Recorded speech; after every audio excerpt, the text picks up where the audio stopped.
Hello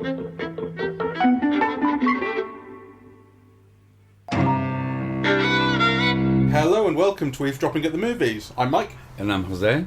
And today we're talking about Notorious. The brand new 4K restoration of Notorious. That I think is being shown as part of a Cary Grant retrospective season. It's being shown as part of a Cary Grant retrospective season in London at the NFT. But it's also part of the new Criterion release. So it's a joint collaboration. I mean, the restoration is a joint collaboration with Criterion. But this is now going around the country. It has been in August, I think. And it's so worth seeing on a big screen. I think some of the scenes are so impactful. Some of the close-ups, really have a physical effect on you in a way that they just would not on a television. It's built so much around close-ups, which is not to say there aren't other types of shot that are impressive or notable, but so much of it is around close-up and two shots as well, or actually kind of two shots that function as close-ups, because there's so much of people's faces in close proximity. And I think the beauty in those is not in the composition, it's in the lighting and the hairdressing and the makeup and the clothing and the set dressing. And the actors.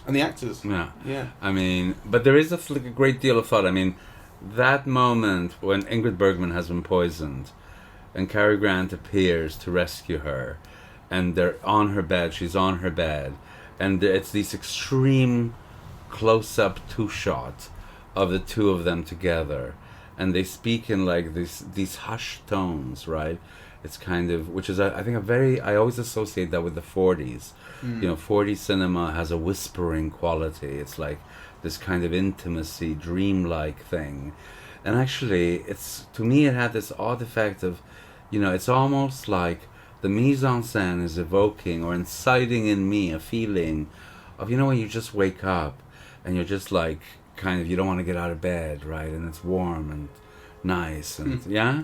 Well, that's certainly what Ingrid Bergman brings to it towards the end, because that's sort of her performance style. I know, but I think it's also in the way of filming and the lighting and the speaking, and the extreme close-up nature of her face and her voice, and actually how often Cary Grant's face is foregrounded, and you see, I mean, he's got eyelashes longer than hers, right? And kind of hooded, right? Like, it's very beautiful, and like, my God, she is so incredibly beautiful. She's got this extraordinary luminosity, this beautiful skin, yeah, kind of. But I think, that would not have an effect if the camera would have been 1 inch further away from them. I mean, it is also something that's very much composed and lit and so on, Yeah. So it's a film about, in case you haven't seen it. Yes, let's backtrack a bit. It's a spy film, and to an extent a film noir, I'd say. Yes. About two men in love with Ingrid Bergman. She is the daughter of a German man who's just been convicted of something in America. Yes.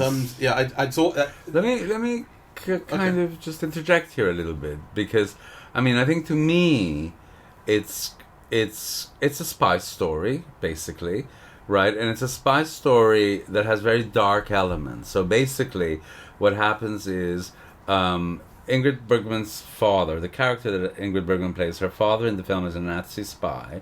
He's indicted, he commits suicide. Set in 1946. Yeah, and she... which indeed is when it's made and released, so... Yes. So, and she's notorious because of her connection to this Nazi. You could also say she's notorious because she has a party girl sort of reputation, which is what the American agents talk about, and one of the reasons that they find her useful in Brazil. Well, yes, she's a party girl. I mean, this film is almost unthinkable in 1946 America without the casting of Ingrid Bergman, who always had associations of health and, a kind of a spiritual, virginal quality, maybe, from her nun films.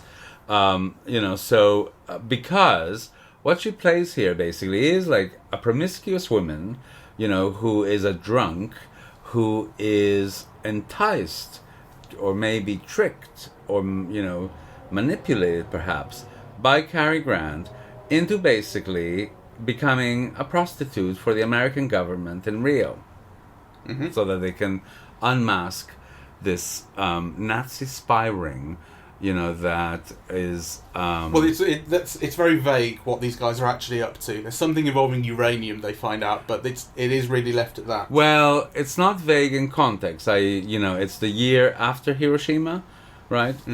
So, you know, kind of, they have this... I mean, it's not made explicit and it's not very clear, and I'm not sure people knew the science then, right? But the connotations are, you know, that they have materials that you need to, you know, develop this weaponry. That's kind of, I'm sure, what was it in everybody's mind. And so Ingrid's job is to spy on them and inform the American government, you know, of what they're doing. And I think the Nazi aspects are very clear, really. You know, they're all German.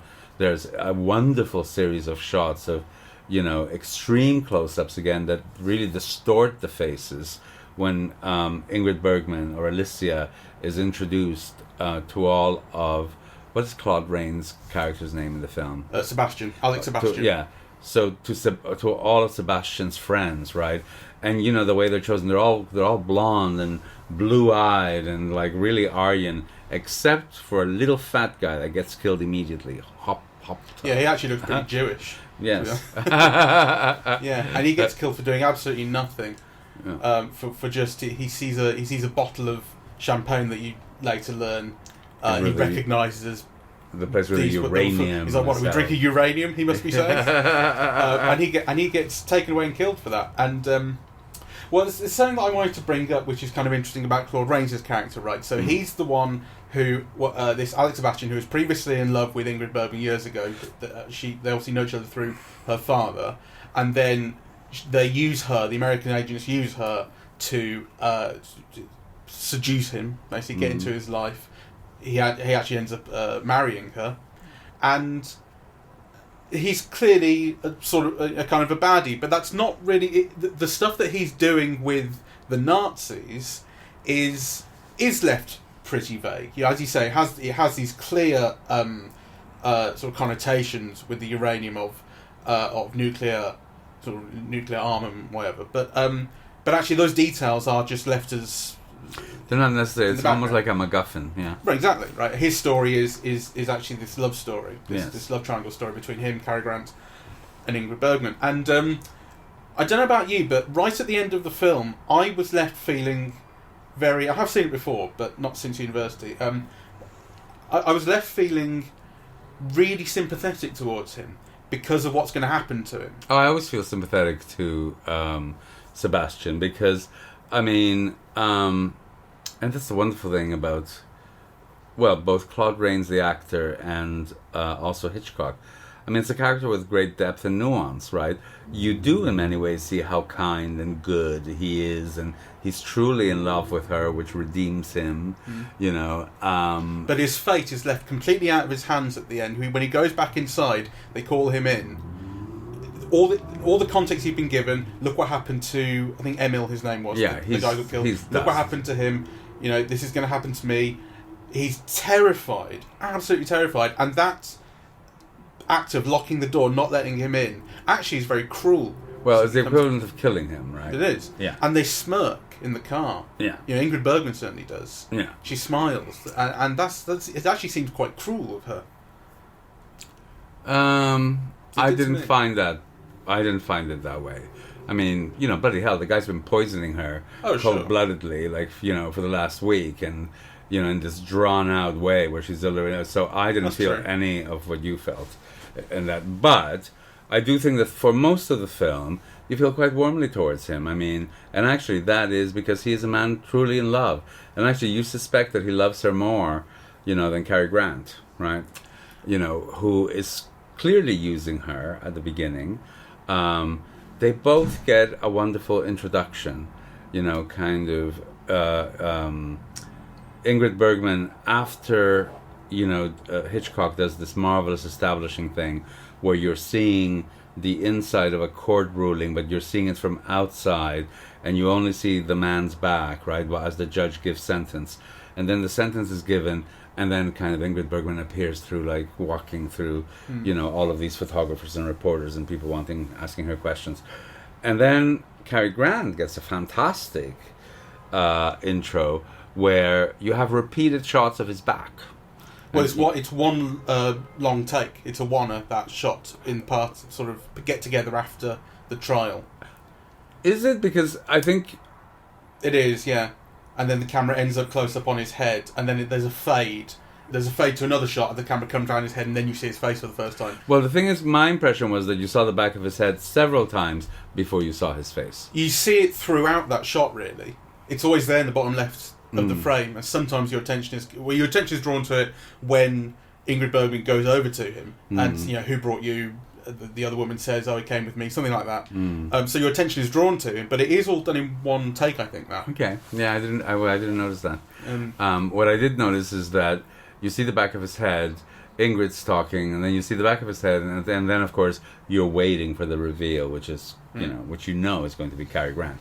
Because actually, just the outline of his head, right? Like, it has a sharpness. Actually, one of the things that I love, there's a tiny little moment in this film where Cary Grant is discussing the case, and it's almost like he's got one foot on the floor, and then another foot with the toes pointing towards the carpet, and then he changes stance, and he's just like, with feet wide apart, and just kind of standing very still, and just the grace of the movement from one to the other is just like so beautiful. I don't recall that shot in particular, but I do recall the shot after she's discovered that he's an American agent, and she wakes up in bed, and he's stood there leaning against the door frame, and it's at that Dutch angle, from her point of view, and he's just this thin rake of pure blackness in his suit, and he's standing in that sort of one foot up, 1 foot down, sort of crooked cocked heel, whatever, and he just looks incredible, cool, handsome, sexy. He is incredible. He's incredible looking,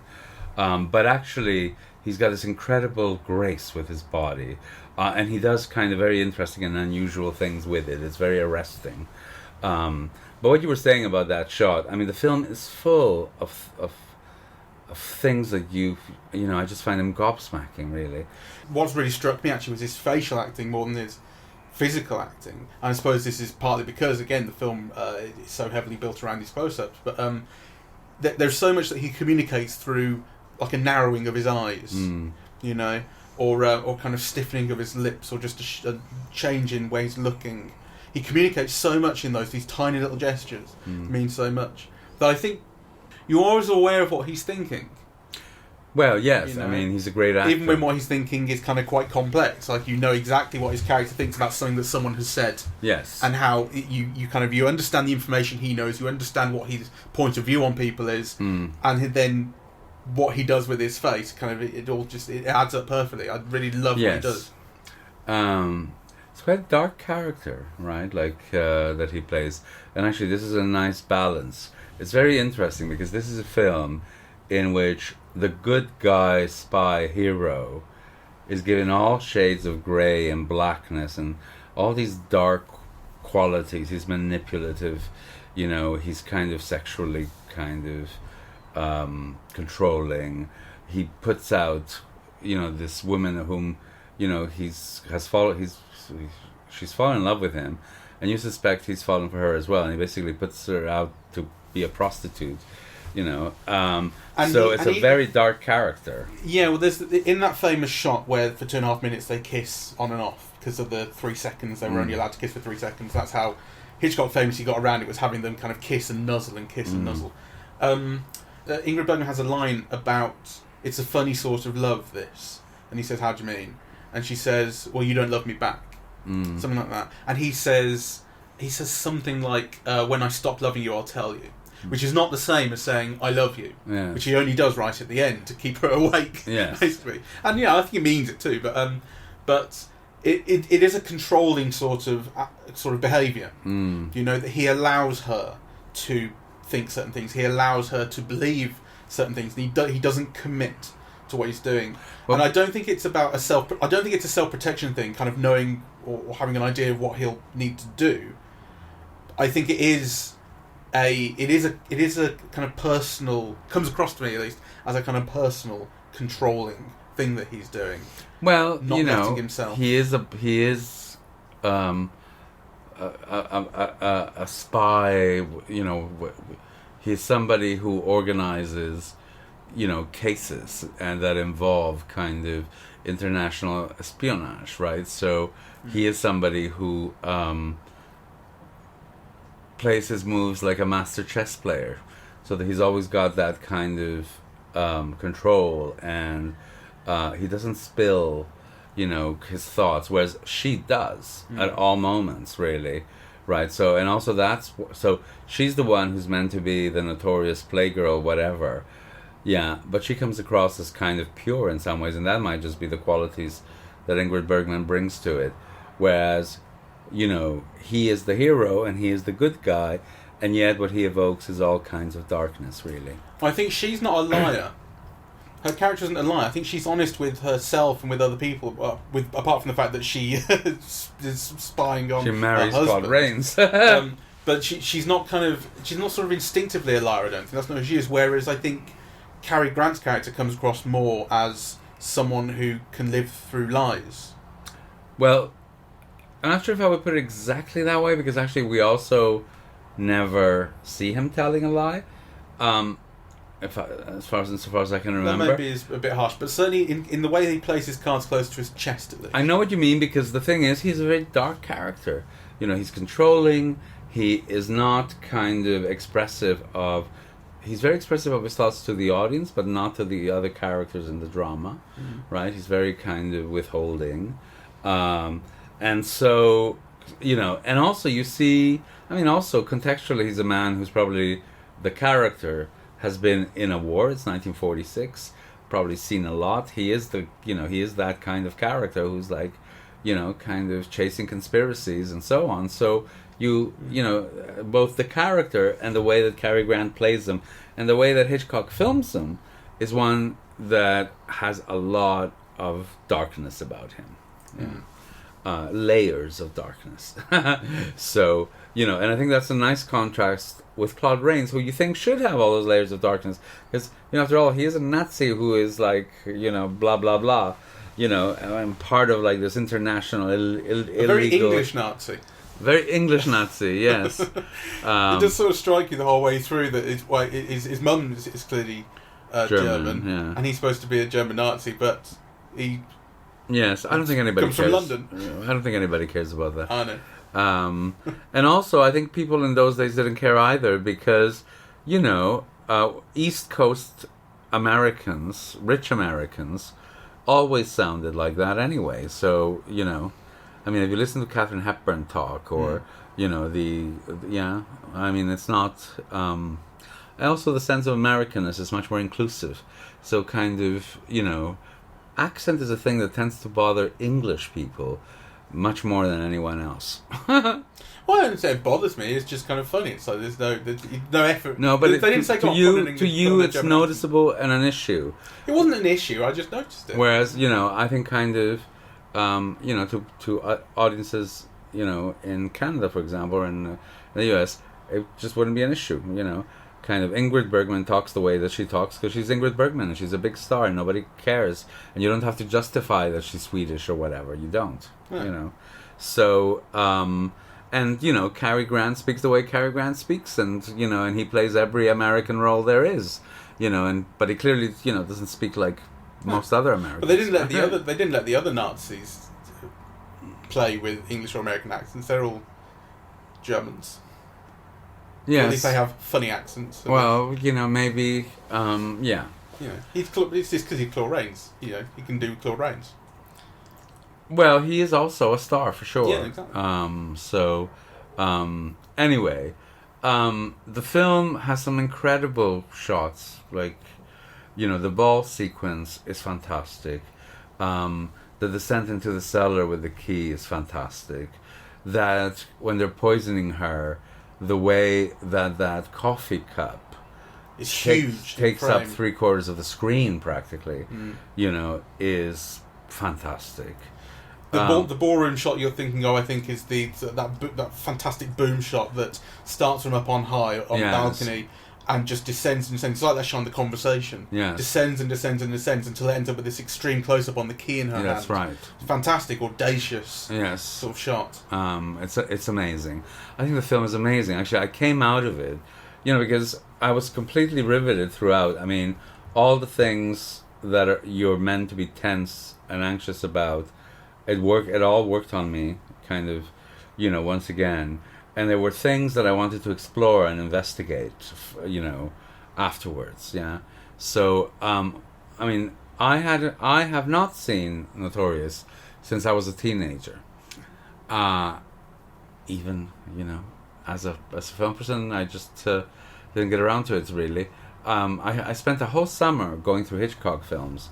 I saw one film a day, and I tried to see all of his films in chronological order. In a day? No, one a day. Oh, sorry. Right. Yeah, throughout the summer. I think you said one day. No, because, I forget how many he's directed, but it took up almost all the summer. Yeah. So, and I was one a day. And for some reason, maybe I couldn't get a hold of a good enough copy or whatever, I didn't see Notorious as part of that. Maybe, I don't know why I didn't, but I didn't.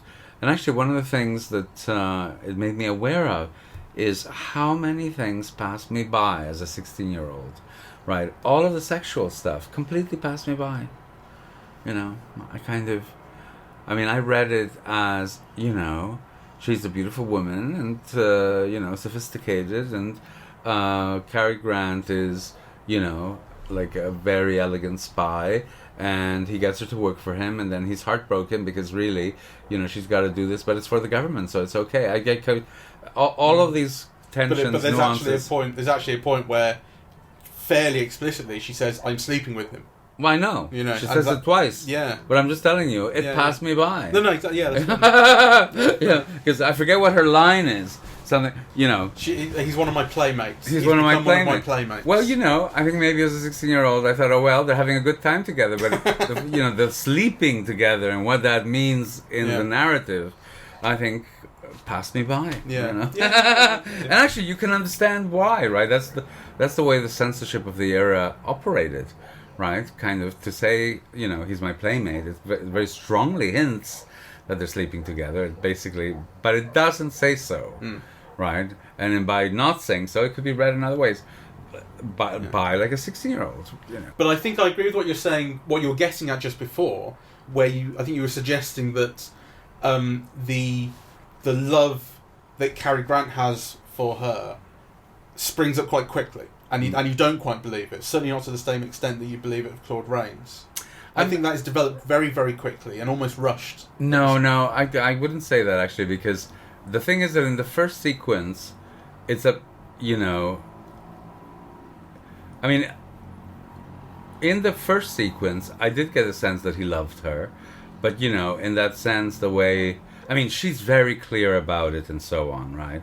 Yeah, but she's a woman with this reputation, right? So I think he's mistrustful of that, and he's not clear in what he's saying. So, there's like the way that people test each other at the beginning of a relationship or something. But you do get a sense that he's got feelings for her, right? And actually there's more. There's, elements of their conversation in which she, that they're both saying and feeling things that the other isn't understanding, but that we as an audience are. So actually you get a feeling that he is jealous, Oh, yeah. And so on. So to me, it doesn't come as that surprise that you're speaking of. I see that, I think to me the screenplay is almost a perfect one. There are those continuities, throughout, and you can see, and the unfolding makes sense to me. The screenplay, I think, is the only thing about the film that was nominated for an Oscar. Right. And it didn't win any. I'm just going to quickly have a... It's by Ben Hecht, who is considered one of the great Hollywood screenwriters. That I do know. Give me a second, I'll just look at the 46 Oscars. Claude Rains was nominated as supporting actor. Uh-huh. Notorious was nominated for screenplay. Ben Hecht, as you say. I read Ben Hecht's biography, called Gaily Gaily, I think. It was made into a film by the same name. He's a very, very interesting character.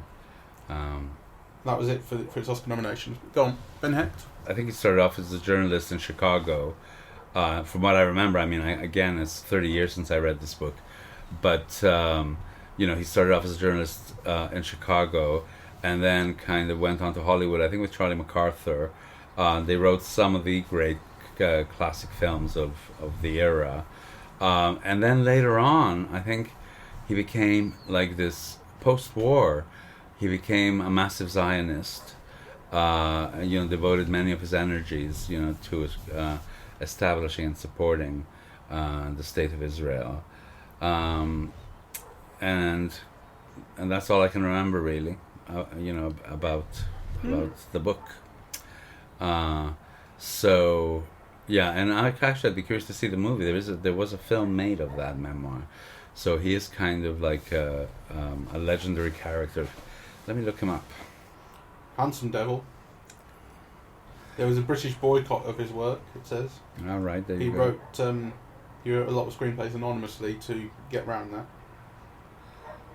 So, Underworld, Scarface, The Front Page, 20th Century, Nothing Sacred, Gunga Din, Wuthering Heights, It's a Wonderful World, Angels Over Broadway. He wrote Spellbound and Notorious, and then Monkey Business for Howard Hawks. Those are just some of the highlights. I mean, there's a lot more. So, one of the most successful screenwriters of the classic era, really. There's one shot that I picked up on that I don't know if you recognise it at all, or it occurred to you. It did seem to stand out for me, which was, and it wasn't a particularly sort of show-offy shot or anything, but there was just something about it that seemed like artfully framed and composed. That was after Claude Rains has figured out that he's married to an American agent, and he tells his mother. He wakes up his mother, and he's in her room, and she says, "Yeah, I knew it, but I didn't see it. But I see it now. It's easy to see now." There's a shot of Claude Rains sitting on that sort of sofa, divan, whatever, and it's only there for a second, but it's like a Tom Hooper shot, and I don't say that meaning it as an insult, because when Tom Hooper does it, it's a disgrace.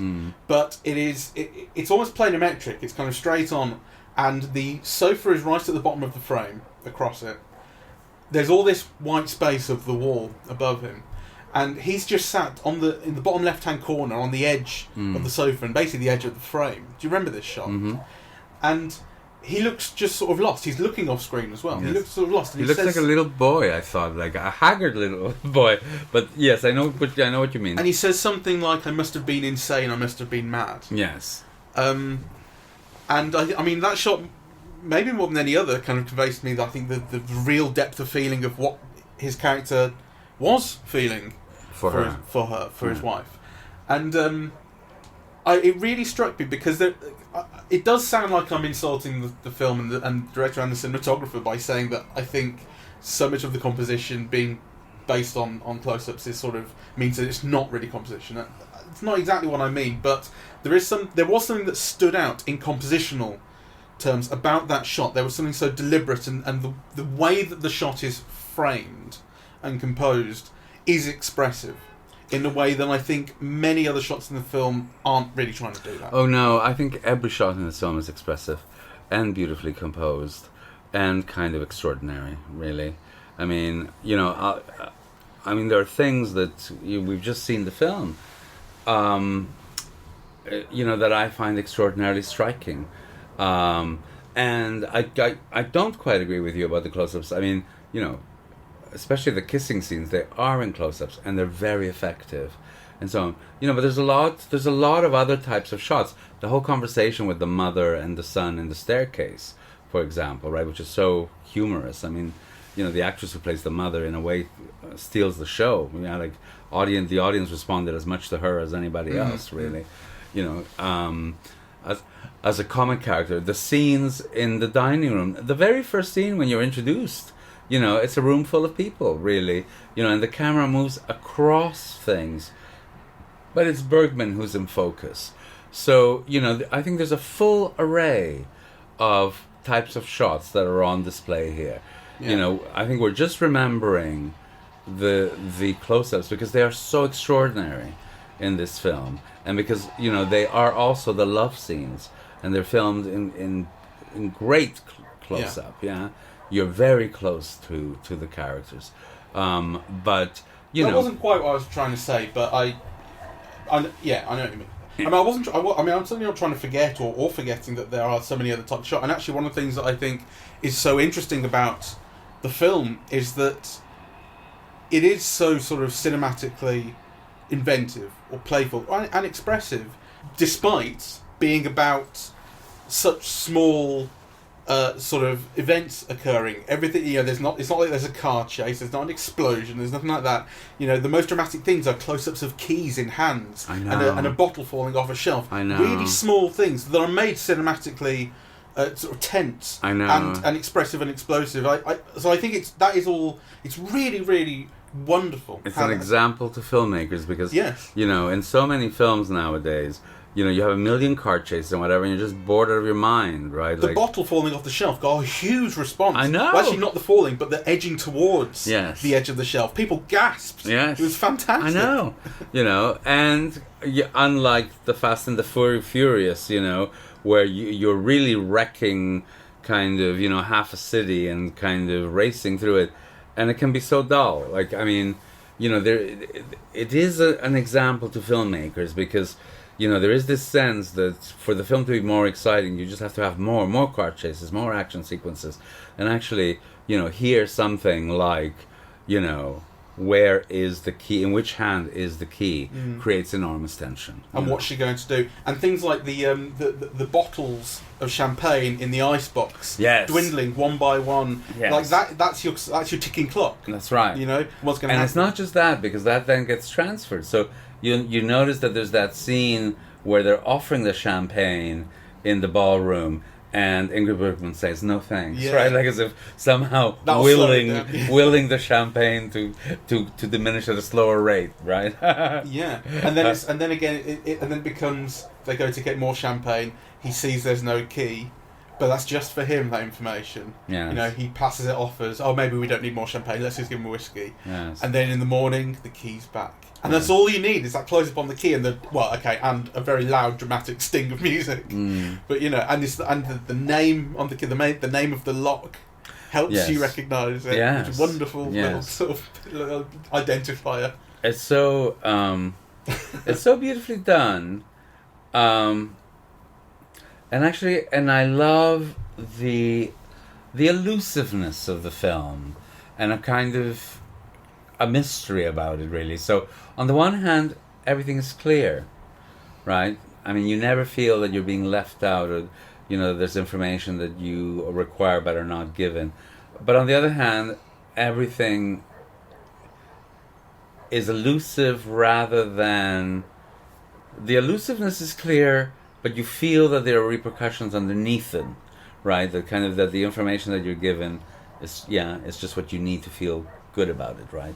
But if you think there are other layers underneath. So, for example, we mentioned the ending, right? Mm-hmm. So what you need to know is that she's being poisoned, that Cary Grant kind of saves her, that he finds an intelligent way of saving her, and one that puts Claude Rains in danger, and basically you suspect that as soon as Cary Grant runs off with Ingrid Bergman, Claude Rains will be killed, right? But you're not shown any of it, you see, you have enough information to suspect that all of these things will happen, but actually the only thing that you see is that the car doors are closed and they go off, right? And then it ends, right?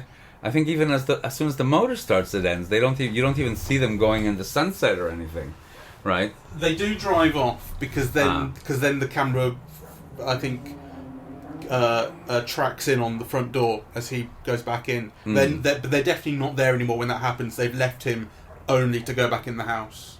Yeah. But did he say at any point, "I'll be killed"? I'm going to quickly just look at this. I think he does, actually. Or he says something like it. Please don't leave me here, he says. And then he might have said, "I'll be killed." But I think he says... I'm just going to quickly look up... I've got a transcript of the film here. "I must sit with her. No room, Sebastian. But you must take me. They're watching me. That's your headache. Please take me, please." That's it. See? Yeah. So it's not explicitly not as explicit as "I'll be killed." Yes. Yeah. So So those are things that you bring to it, but also other things, that I think are both beautiful and clear, but also mysterious, right? The whole conversation in the bed at the end, in the close-ups, right? Kind of, he's there for her. He comes back for her. He clearly wants to rescue her. They clearly have feelings for each other, But how to make sense, and you get the sense of why she's been absent from the meetings, right? But actually, there's all other kinds of things going on there, that are kind of mysterious, right? That So, what is the depth of Cary Grant's feelings for her? I mean, she's been sleeping in another man's bed for the last X amount of time. I mean, does that not matter, right? Like, there are just things that are there, but they're not on your mind at that moment, right? That, like, there's a mystery about them that kind of, that... I must say, that in particular didn't occur to me as a mystery at that point. I think there were the two elements of that being, the two reasons for that being, that the reason, you're given the reason for him requesting this transfer to Spain. Yes. And then that he's requested this transfer to Spain because Prescott says, and then he says to her, I think in that close-up scene, something like, I had to do it because I love you. I had to keep away. I couldn't keep seeing this happen, so and so forth. And then I think it's basically in that same line of dialogue, I love you. But what I was referring to... The clarity of that sort of made that not a mystery to me. Well, but what I was referring to by mystery there was not plot information, but like... Well, that is character information. I mean, I think that's what... when you're suggesting that the depth of his love, or the amount of love, or the truth of his love is in question there. I think that was part of it, but I think there's also something about, that... So to me, kind of one of the things about, like, the greatest art is that, on the one hand, it articulates things for you, it makes things clear, but on the other hand, there's a level in which it's mysterious, the way that it's making things clear. So, in that scene, like, the luminosity, the warmth, there's an element of sexuality, there's all these things that you can't quite put your finger on, but that they're there, right? And that I think is... it's mysterious, right? Like, kind of, there are layers going on in that scene that, you can't quite put your finger on, that have to do with everything about the film. And it's not just the plot point. The plot points leading up to it, you do understand. And if you understand the plot point, the plot is not mysterious. But actually, what the plot is used to hang all other kinds of things on. And many of those other elements, to me, are kind of, there are layers there. Has anyone been lit like Ingrid Bergman since this film? Well, let's not give all the credit to the lighting. I mean, she is beautiful. She is extraordinarily beautiful, but there is... I mean, it's when they say they don't make films like this anymore, they definitely don't seem to shoot actors and actresses like this anymore. Yes. Certainly they're both shot with great care. As I said, my God, Cary Grant's eyelashes, like, they're to die for, really. And they're shown to you, like, it's not an accident that they're shown, his face is often, the side of his face is often privileged in their two shots. I mean, great care is taken with the presentation of stars. They're all given their entrance. It's like she appears, her first appearance is, Ingrid Bergman, but it's Ingrid Bergman as Alicia already, like this notorious woman, right? And likewise with Cary Grant, it's Cary Grant, but this time he's watching and he's calculating, and Well, he's introduced as a man of mystery. You don't know who he is at all. And that's right. And neither do the other people. Neither do the characters. Yeah, but then he turns around and he's Cary Grant. So you like, audiences would have known Cary Grant and Ingrid Bergman, and the problem of their first entrance is, well, first of all, a production value. Yeah, wow, here's the star. But also, the functional kind of problem of dramatization, which is, Cary Grant is now playing Devlin, yeah? So you're introducing Cary Grant, but you're introducing Cary Grant as Devlin, as somebody, who is Cary Grant, but also different than the character you saw him play in his previous movie. So, and the film does that marvelously. But my God, yes, I mean, the way that Ingrid Bergman is dressed, the jewels, I mean, and to be fair also, the cut of Cary Grant's kind of suit, right, in the writing sequence, I mean, it's magnificent, it's like he's so, his body is put on display without being shown, right, just through the cut of that incredible suit. It's, all having to do with the presentation of, the leading players is sublime in this film. Hitchcock knew the value of stars, right? Like, I think he barely made a film without one. I can't remember a film without one. So, I mean, Grace Kelly, James Stewart, Henry Fonda, I mean, Julie Andrews, Paul Newman, like Doris Day, right? He worked with stars and he knew how to use them to best effect, really. And this is an example of that. I mean, it's just a sublime experience to watch Cary Grant and Ingrid Bergman. If the film offered you nothing more, it would be worth seeing it, just for those scenes, just for those close-ups with them, really.